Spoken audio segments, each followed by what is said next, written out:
Hello বন্ধুরা, কেমন আছেন সবাই? আশা করি ঈশ্বরের কৃপায় সবাই অনেক ভালো আছেন।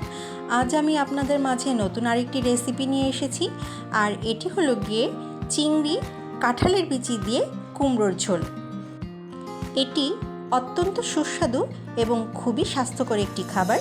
আমি কিভাবে এটি বানিয়েছি আপনাদের মাঝে এটি শেয়ার করব। প্রথমে আমি এখানে কতগুলো সবজি নিয়ে নিয়েছি।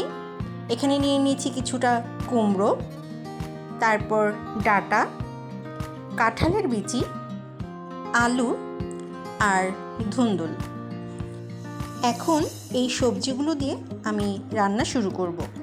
প্রথমে আমি কড়াইতে তেল গরম করে এক টুকরো তেজপাতা এবং রাঁধুনি ফোড়ন দিয়ে এর মধ্যেই আমি চিংড়ি ভেজে নিয়েছি।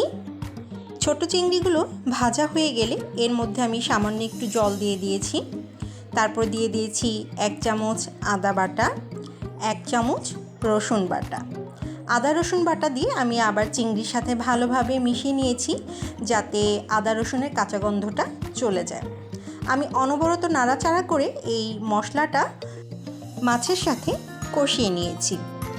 কষানো হয়ে গেলে আবার দিয়ে দিয়েছি কিছুটা জল দিয়ে দিয়েছি পরিমাণ মতো হলুদ গুঁড়ো, ভাজা ধনে গুঁড়ো, কাঁচামরিচ বাটা। কাঁচামরিচের ঝালটা আপনাদের মতো বাড়িয়ে কমিয়ে নেবেন। তারপর দিয়ে দিয়েছি ভাজা জিরা গুঁড়ো। সবগুলো মশলা আমি একসাথে দিয়ে আমি এই মাছের সাথে আবার ভালো করে কষিয়ে নিচ্ছি। যতক্ষণ পর্যন্ত তেল ছেড়ে না আসবে ততক্ষণ পর্যন্ত কষাবো। কষানো হয়ে গেলে এর মধ্যে আমি সেই টুকরো করা সবজিগুলো একে একে সব দিয়ে দিব। সবগুলো সবজি দিয়ে আমি এই মশলার সাথে সবজিগুলো ভালোভাবে মিশিয়ে নেব। অনবরত নাড়াচাড়া করে আমি এটা ভালোভাবে মেশাবো। তারপর দিয়ে দিব স্বাদ মতো লবণ দিয়ে আমি আবারও নাড়াচাড়া করে নিব।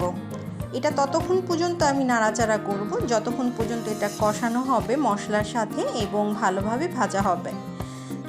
ভাজা এবং কষানো হয়ে গেলে এর মধ্যে আমি দিয়ে দিব পরিমাণ মতো জল দিয়ে আমি আবারও নাড়াচাড়া করে এটি আমি সবগুলো সবজি জলের মধ্যে ডুবিয়ে দেব। জলে বলক চলে আসলে আমি এটি মিডিয়াম আঁচে রান্না করতে থাকব। যখন সবজিগুলো সিদ্ধ হয়ে জল কমে আসবে তখন আমি দিয়ে দিব ধনেপাতা কুচি দিয়ে আমি আবারও নাড়াচাড়া করে 2 মিনিট রান্না করে নিব। তৈরি হয়ে গেল আমার চিংড়ি কাঁঠালের বিচি দিয়ে কুমড়োর ঝোল। কেমন লাগলো আমার রেসিপিটা অবশ্যই কমেন্টস করে জানাবেন।